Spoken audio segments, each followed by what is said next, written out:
What's up, dorks? I'm back. Video number 2. We got bangs this time. Let's go. So let's say you're using a SharePoint list as your data source and you need a way to collect information. Should you use a customized SharePoint list or a standalone Canvas app? So let's find out. And in this video, I'll explain what customized SharePoint forms are, how they're different from a Canvas app, and when you should choose one over the other. So what are customized SharePoint forms? They're basically a form that replaces the default form on a SharePoint list. So if we click this new button, this form that pops out here, this is your default form that you're going to see to enter a new item to your list. So this is what gets replaced by a customized SharePoint form. So to do that, we will hit the new button and then come up here to this icon with the little pencil on it, the edit icon.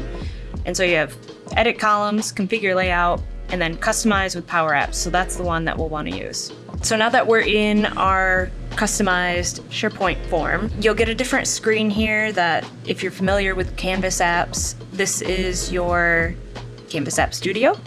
So it looks very familiar for those who have worked with Canvas apps before.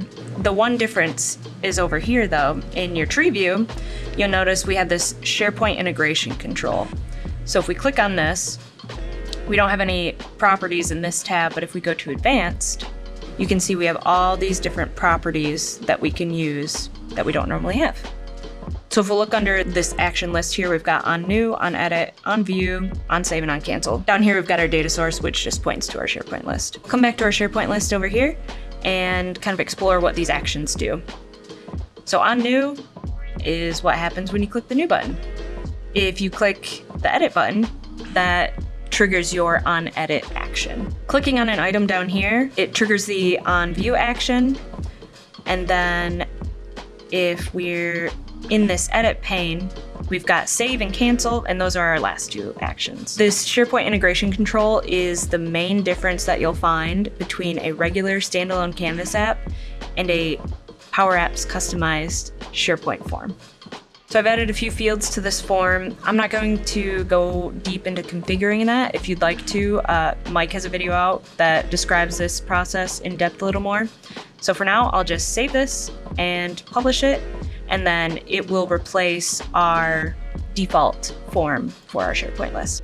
All right, so back in our SharePoint list again, we've now published our customized form, and if we click this new button, we'll see that it exists here. Another main difference between the two methods is that with a SharePoint form, when you share the list behind it, it's automatically shared with everyone who has access to it. Whereas with a Canvas app, you would need to manually share both the data source, the SharePoint list, and the Canvas app itself with each user that you would like to have access. There's so many shares. Share. SharePoint for share, the lady share, CHER. So hopefully that helps you understand the main differences between customized SharePoint forms and Canvas apps, but now maybe you still don't know which one is best for your application.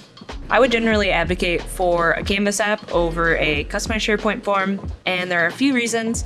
The most important to me is that you can follow ALM best practices with a Canvas app, but you're not able to with a SharePoint customized form. ALM stands for Application Lifecycle Management, which is basically a system of best practices that allows you to take your application from development to test and then to production where your end users will interact with it.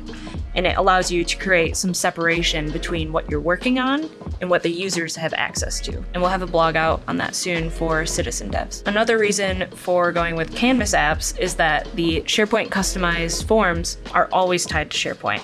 So if I open the direct link to the form, you see you still have this SharePoint sidebar here and the banner across the top. And you can't escape this container of SharePoint. Whereas a Canvas app, if you open up your sharing link, your direct link to it, and yes, you still have this banner at the top, you can actually hide that. If you actually go up here in the URL and you type in and hide navbar equals true,